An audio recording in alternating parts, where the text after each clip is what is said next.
Welcome to the Got Trauma Podcast with your hosts, Courtney Kay and Monica Newland.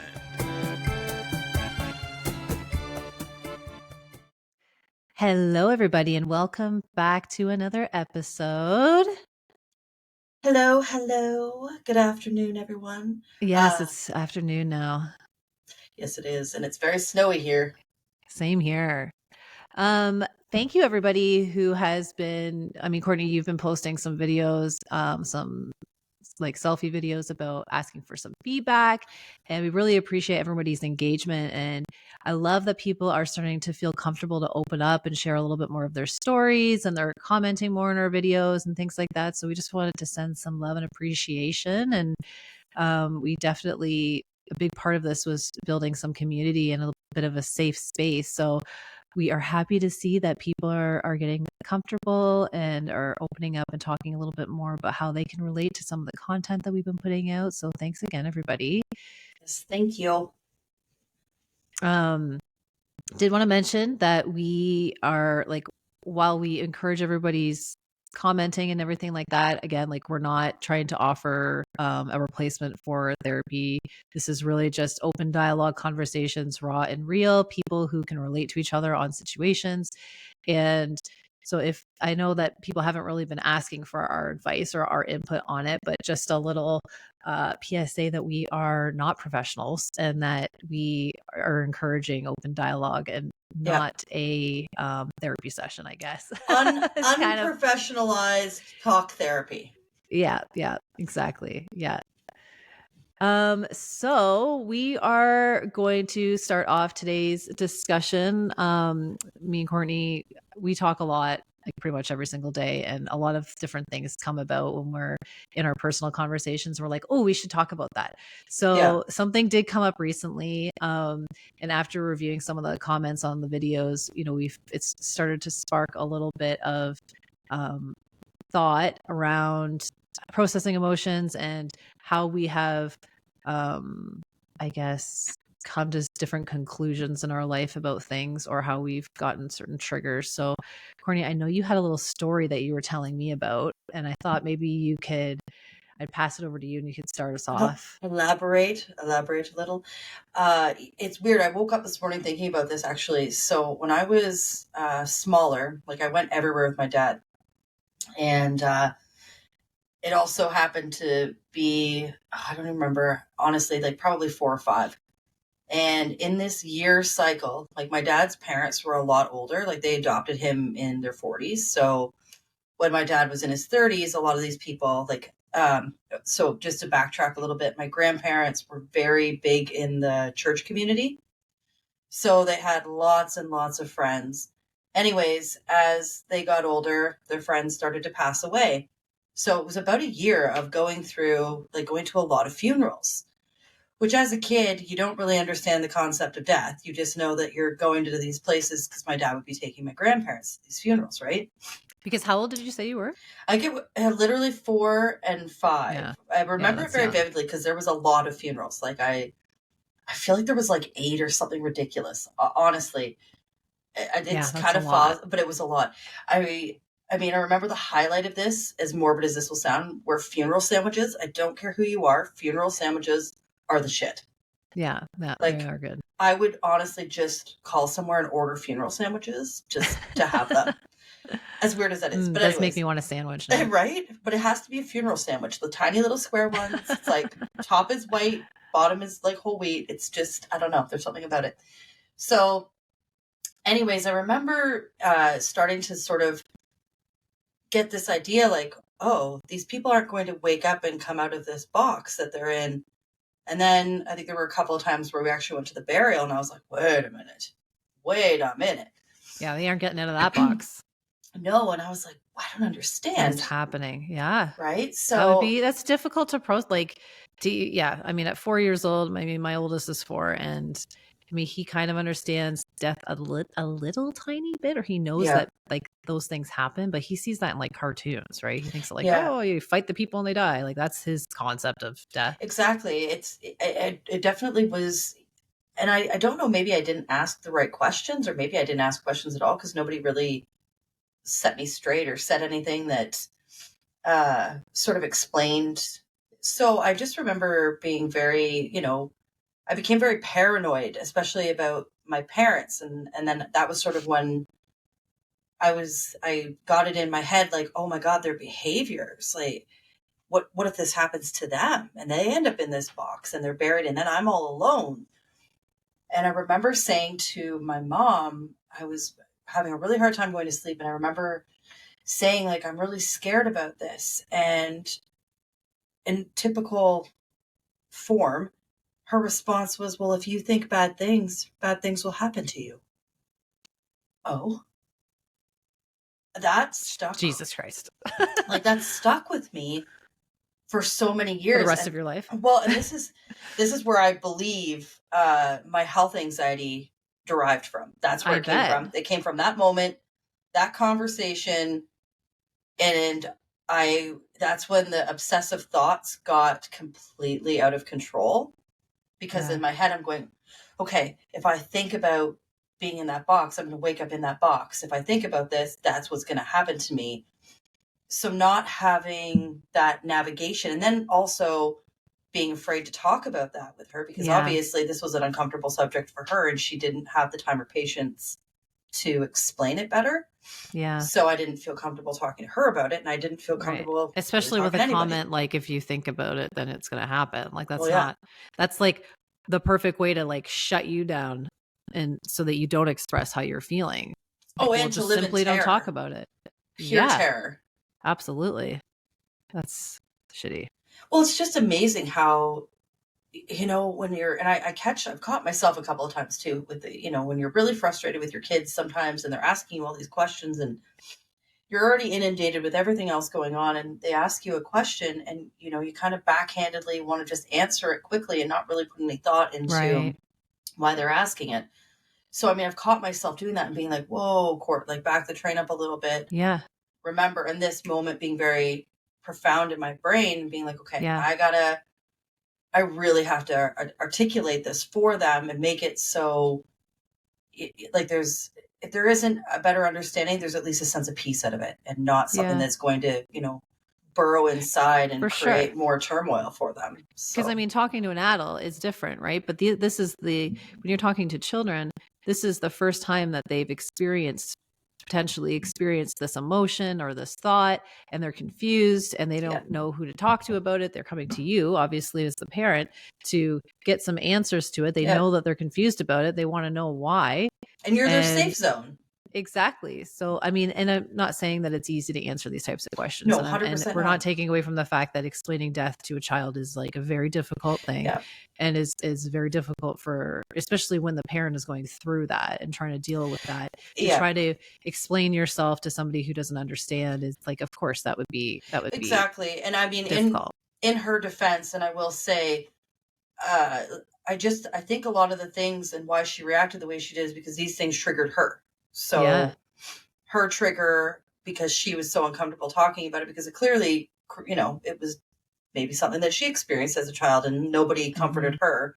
So then, that's the backlash of that, right? Yeah. Yeah. But yeah, it was definitely fucked me up. And I mean, like 8 funerals in a year. I swear to God, I remember counting. Even like 3 or 4 would be significant in my opinion. Like that, I haven't been to a funeral in a while. Like even if to go to a funeral once a year, like it's pretty rare. I mean, I don't know maybe that many older people, but like for you as a child to be going with your parents to your parents' friends' funerals and trying to understand like what is happening here, what is this whole process, maybe your dad wasn't in the position to be able to explain it very well. Maybe he why they were taking you along to begin with is questionable. Well, I think because my dad, I was his sidekick, so he just took me everywhere. Like I went to work with him. It wasn't that wasn't unusual. I don't think he thought about the morbidity of taking a child to again, like I said, they were very consistent. And I believe because like my grandparents were up in their 80s and 90s, right? So it was that time of life for them. And I mean, like none of these deaths were tragic by any means. No, there was just quite a few of them. And again, just not really understanding, and you're just kind of this kid meandering around while all these people are sad, and Yeah. you're not really picking up what's going on. You're just like, oh, well, there's funeral sandwiches and the church ladies made really good cookies, so Yeah. I'm okay to be here, right? Until one day Take the good with the bad. exactly. You have to look at the silver linings. But then obviously all of a sudden something's starting to click in this time, like, this is weird. Why? Yeah. Where do these people go? What's happening to them? And then I remember too, sorry, this just popped in my head. There was a time where my dad had gone away to play music and I was alone with my mom. And I think at this point I want to say I was like 7, maybe. I can't, age is kind of like, just sort of fold together.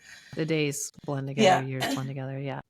Anyways, I was left alone and all of a sudden she started talking. She's like, one day I'm just not going to be here anymore.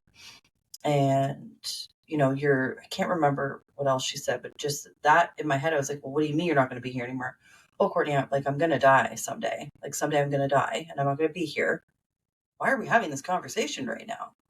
First of all, you're loaded. Dad's not here. Is something wrong with you? That's where my brain went, right? And and here I am. I already don't have this great grasp on any of this stuff. And now this conversation's happening. Limited. And I'm really scared. And I remember looking through the phone book to find the number for the ambulance. Oh my gosh. Because I thought, do I need to call an ambulance? I don't know if you're okay. And it was like, no, I'm okay. I'm just letting you know I'm not going to be here. And I don't know when that's going to be. It was almost like she, and I can't 100% say that this is true or not, but this is just my interpretation of it. It's almost like she got a bit of a sense of comfort out of my fear, that it gave her this sense of comfort to be like, okay, she really does love me because she's very scared to lose me right now. I can see that. Yeah. So because then I felt that's what it felt like to me as years kind of went on. I'm like, because these behaviors would happen on and off in different situations. And it just became sort of apparent to me that, oh, you're doing this on purpose because you feel so unloved that this is your way of making sure I love you. And this, you had this realization and like what, couple of years later, or? I don't even know. I think it was just something that was always there and it just very slowly started to unleash itself. Like it's something that, like it was always there. Like, you know what I mean? It's hard to put into words, but that's how I felt. That's what was happening. And I'm like, holy fuck. Like that's. I want to point out that the way you led that conversation or that story is you said that you were left alone with your mom. And I think that that's just an interesting thing to point out because that was truly how you probably felt. And when you went into your story deeper about how she was, intoxicated and how really you did feel like you were left alone. And then there was just this person. Yeah. Who was there, taking care of you. It's not like you were with this person to no be taken care of. No, exactly. No, baby. You go downstairs. I'll be down in a bit. Okay. I just wanted to point that out. And I mean, for somebody of, authority in your life, to point out something so dark, for your little brain to be able to comprehend at a young age would be very, very difficult. So I just wanted to, point that out, that I just found that interesting that you mentioned that you were alone. And meaning you actually really, you weren't alone. You were with your parents, but that's not how it felt. No, it's kind of crazy to say it like that, actually. And I never even thought about it myself when I was in the midst of saying it, because obviously you never would think, well, when I was left alone with my mom, like I would never say like, oh, when I left the kids alone. But you were left alone with your mom. Like, you wouldn't be like, oh yeah, I'm leaving the kids alone with my husband. Like I wouldn't probably phrase it like that. And that wouldn't be the way I would think about it. Yeah. you say, oh yeah, I'm out, the kids are with my hubby, like it was just interesting thing that I noticed. Yeah. And I also wanted to just, like, to your point of, when she's saying, like, one day I won't be here. And then for you to have the profound wisdom at whatever age you were, whether it was in the moment, it was years later, it doesn't really matter, for you to, like, be able to comprehend that, oh, she's saying this because it's like a reach for attention. It's a reach for love. Like, that is incredibly profound. And for you to acknowledge that is incredible.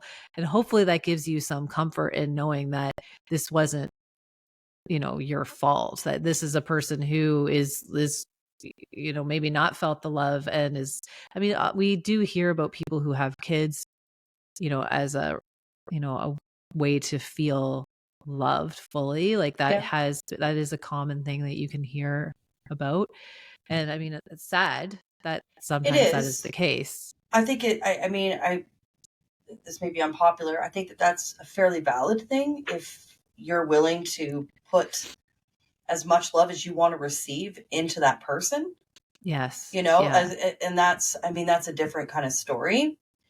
I definitely, if I were to, speak on resentment, that would be a big part of, I feel like my childhood was robbed Yeah. because I had to think like that. Yeah. Because I had to make those quick, like associations, because it was so scary. It was honestly so fucking terrifying. I just didn't know. And I wouldn't sleep, be waiting for my dad to get home.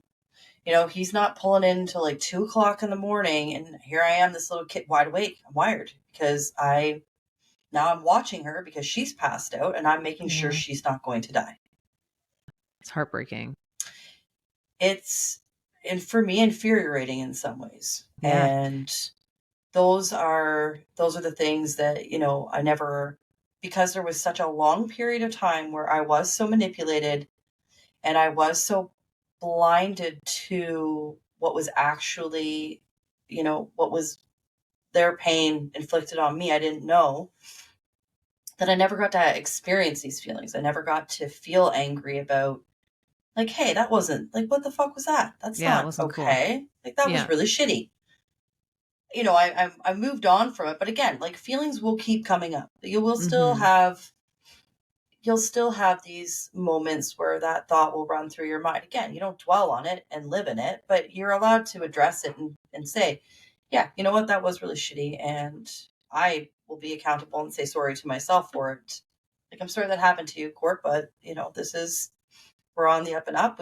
This doesn't happen with our children. So, Yeah. as I talk about myself in third person, weird. No, but hey, sometimes you got to do that. And it's worth it because then you have learned from this whole scenario. And then you like you mentioned, like, you were able to catch yourself when you dismissed, a comment or a question from one of the kids. It's like, oh, okay, no, wait, I got to step back and really understand what, or give a little bit of thought to how I'm going to deliver the information or whatever, I guess is. And I wanted to, because I think this is a very relevant to recent years, and we have mentioned this in other episodes, but is around the health anxiety, because I know that's something that we have both experienced. I know, like, you've talked in depth with me about, because you've helped me understand what I was dealing with a lot of the times. For anybody who hasn't been following me, but I was recently diagnosed with an autoimmune. And so that has really triggered different things for me, around, like, my health and what does that really look like, and what is, I guess, my reality of the situation as opposed to what I'm conjuring up in my head. Yeah. And so maybe you can talk a little bit more about, because you mentioned, like, that you're, going to these funerals, and that's sort of where your health anxiety stemmed from. And, how did that translate later on in life for you? Now that I understand it for what it is, it's 100% just lack of control. It's 100% not being able to control your environment, not being able to control what happens in your environment. not being able to control your feelings in the environment, literally having zero control in every It's like the way ultimate of loss of control, it feels. 100%, 100%. And then you fixate on even more things that you can't, and then the lack of control becomes bigger and it snowballs itself. And then that's when I would have panic attacks. I can only describe it being a small child. I literally felt like there was a lion following me everywhere. And this lion wasn't going to eat me, but it would follow me and just let me know that at any point it could eat me. It's like you So were being hunted. exactly, all the time. That's how anxiety felt to me as a kid. That's a good analogy. Just It's that true. feeling. That is what it feels like. You know, you look up and it's watching you and everything you do. And then as you get older, like, it's basically a thought. You know, that lion is a thought that has now turned into this physical, emotional fight or flight thing. And it was always just like it could be the smallest thought, just the smallest thing. And it was just like, boom. And you blow it up. Oh God. And I had no control over it. No control how to stop it. It would just snowball absolutely out of control. And I lived like that forever until just recently. And I mean, I still battle with it time to time, but it's, you know, I've got, well, and a certain level of health anxiety is appropriate because you do need to be in touch with your body. You need to be in touch with what's going on. That is a natural response for your, you know, for your mind and your body connection. That's how you recognize that something is not right.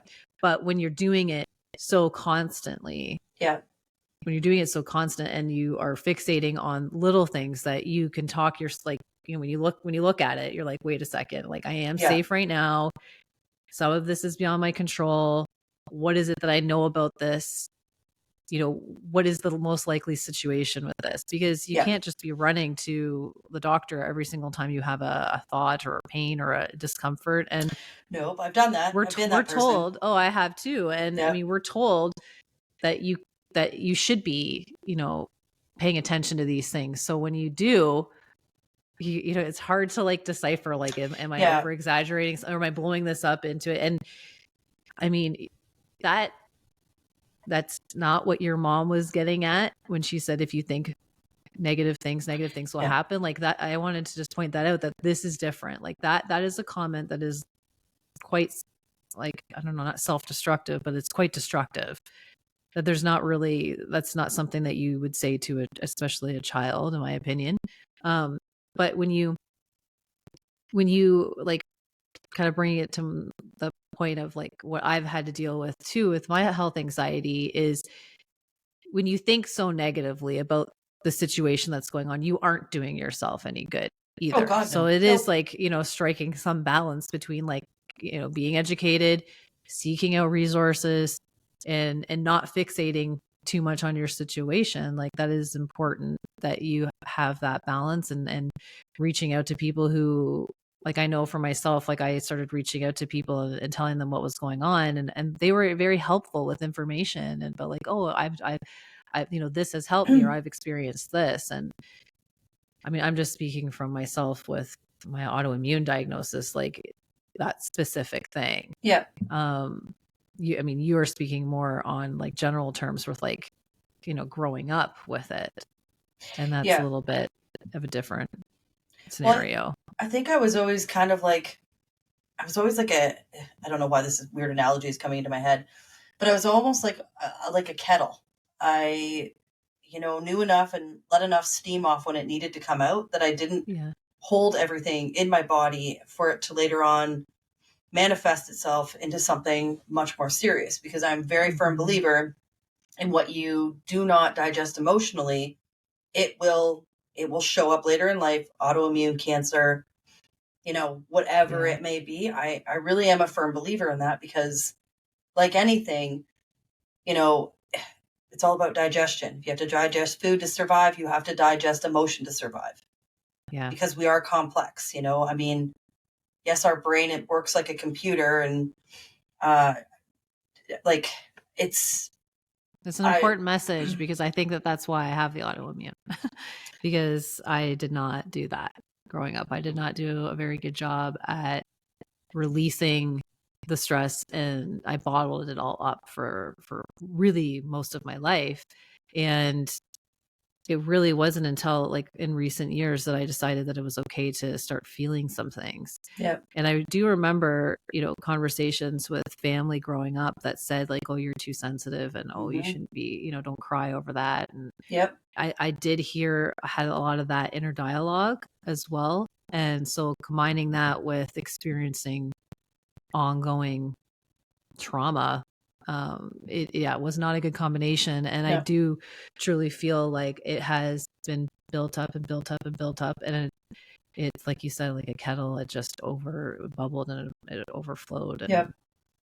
And it was probably harder. I guess I only have the one perspective, but it was not easy when it did overflow and explode. That's for sure. I don't know Yeah. how much easier it would have been on an ongoing basis. It's always difficult. Well, All these things are difficult. It's like, it's kind of the concept of like the kettle being half full, right? So it lets steam off. You can't grab a kettle when it's blowing hot water all over the place and steam without being burned by it, right? Mm-hmm. So it's almost, you're reburning that trauma by trying to like, or reigniting it by trying to all of a sudden address it after it's been so long that it's just sat there and boiled and boiled and boiled, and now it's Yeah. exploded. So, and that's like, I've heard that quite a bit too from like therapists that say like, you have to feel the emotions. Like yep. they talk about that. You can't just run away from it. You have to feel it. And that's probably because of what you're saying and how. Well, it's such an uncomfortable place to be. It's such an uncomfortable place to be sitting in emotion. I know we've talked about this lots, and this has come up a lot. And, I really like to drive this home because I know how hard it is to sit in those really uncomfortable emotions, to really look at yourself deep, to really be accountable for the fact that it doesn't matter if nobody showed up for you, you got to show up for you and Yeah. really feel that and go through it. And, and it's not about forgiveness. It's just about accepting, okay, I'm back on top again. I've got this, and then continuing forward, because it will keep happening. It'll keep coming, here and there. But again, you're building that reserve. You're building that strength up, that Mm-hmm. that ability and your to confidence builds with it, and you're able Yeah. to catch it a little bit quicker, and things get a little Exactly. bit easier when you're Yep. doing that. Yeah, 100%. 100%. Yeah, And I think absolutely. like I mentioned the health anxiety because I think a lot of people have felt that post COVID, right? Like when Yeah. we all went through the scenario of really having no control, and particularly as trauma survivors, I'm gonna, a bit of a blanket statement, but we'll say that we've likely never felt like we've had much control over our lives or our circumstances. So when you're faced with these scenarios, it like is extremely triggering. And I mean, it's difficult for everybody. I'm not taking away from people who haven't experienced trauma, but it is really, I have found it quite difficult because I've worked hard to regain control of my life. And when you're put in those moments like the health anxiety, like the, COVID, or when you're put into these scenarios and you feel like you're losing control or you've lost control, it's like, oh gosh, right? It's really, it's difficult.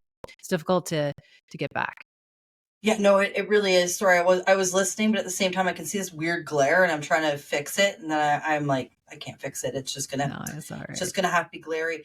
Yeah, no, I hear what you're saying. I was the opposite. I think I would do amazing in like a post-apocalyptic world. I would have no problem functioning. So none of that bothered me or really scared me, to be perfectly honest, which is, I mean, probably kind of bizarre. Aside from, That is interesting. I think we talked about this actually in one of the episodes about my weirdness with CNN, and that always that triggered me a bit. But other than that, I really, thinking back to it, it didn't really scare me as much as I think it should have. Like in a world where you had no control? Yeah. See, I think so. The interesting thing about this is sort of like, if I sit and think about a car accident and the horrificness of a car accident, I can, I get upset about it. If I were, and this has happened to me before, where I've come across a car accident, instinct kicks in. I don't even think about it. My brain is completely clear and clean, and I'm, no anxiety. I just know I have to do something to help this situation. So I don't find that being in turmoil situations really trigger me. I know that sounds so weird, right? If No, anything, I think there's a difference because I agree. I have the same sort of scenario, like, or have been in that scenario before, but it's almost like dissociation for me. It's like maybe that person. that's probably what it is. It's like I'm two people. It's like Yeah.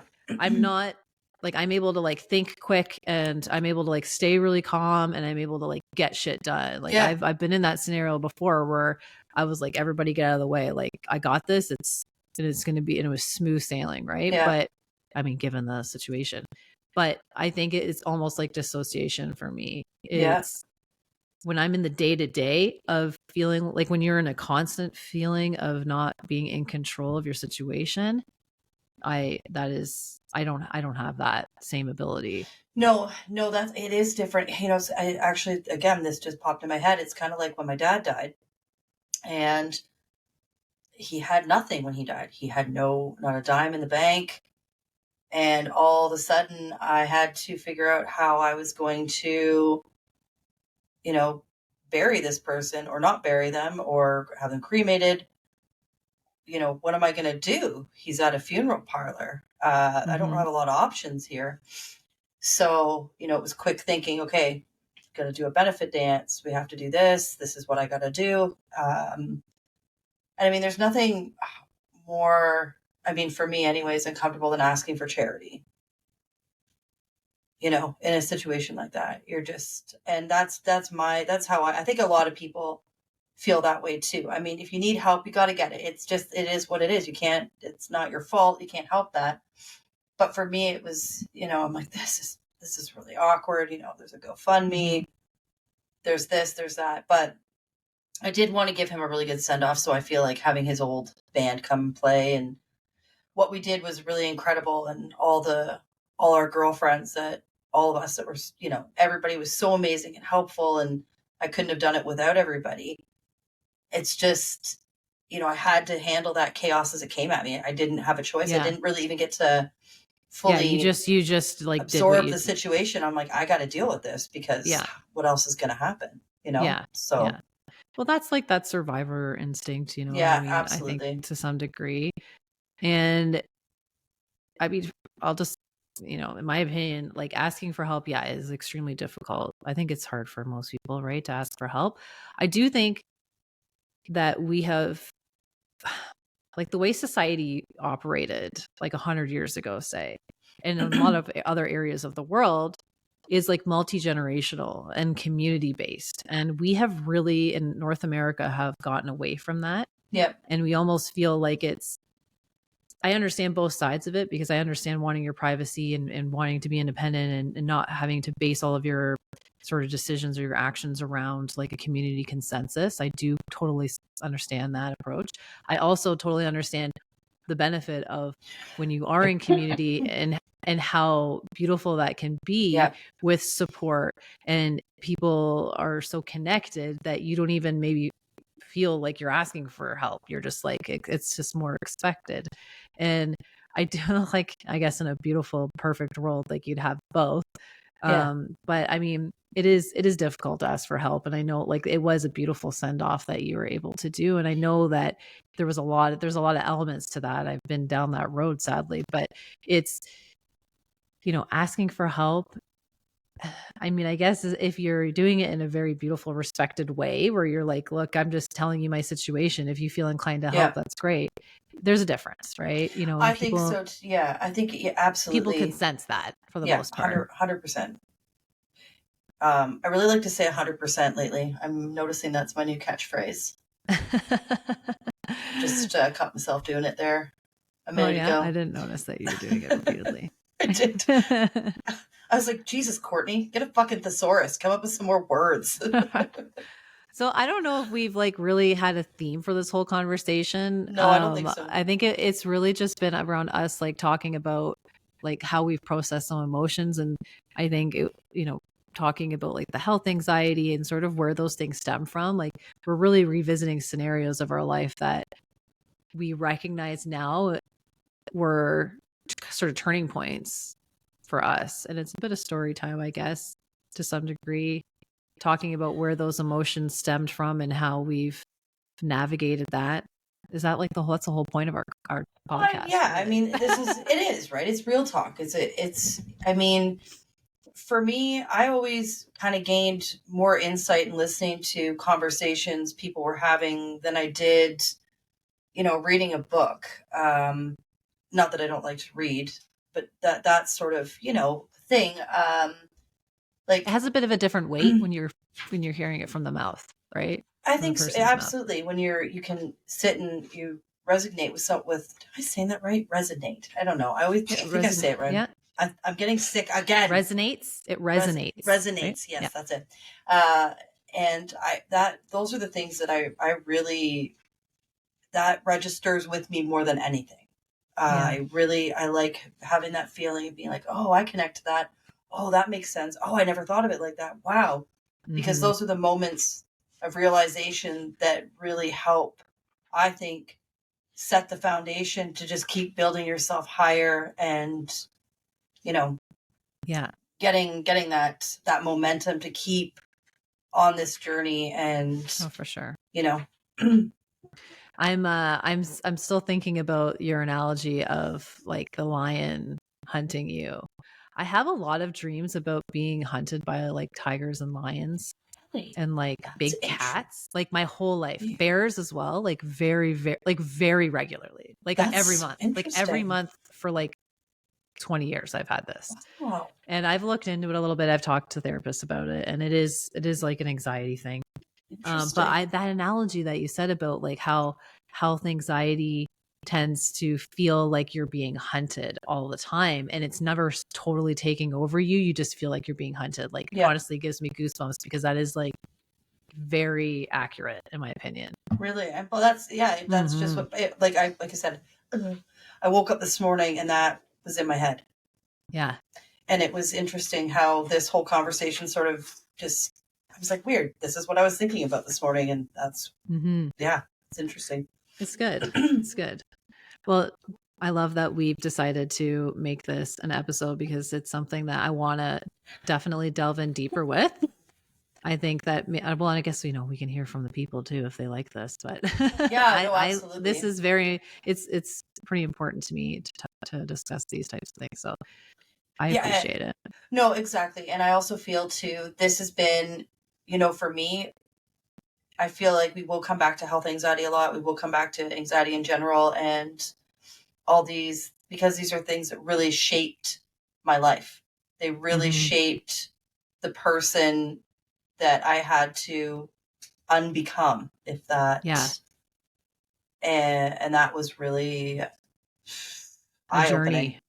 It's still a journey. I mean, it's definitely on a much, straighter, less bumpy, fucking hilly roller coastery road. But I mean, it's still got some lines. There. Yeah. Well, I think let's wrap up this episode with that. Thank you again for your candid stories and your analogies. Thank always you. The best. Oh, thanks. All right, everybody. Well, we will see you in the next episode. Thanks so much. Please keep commenting and sharing, and thank you for all the love. Yes. Thank you, guys. See you in the next one. Bye.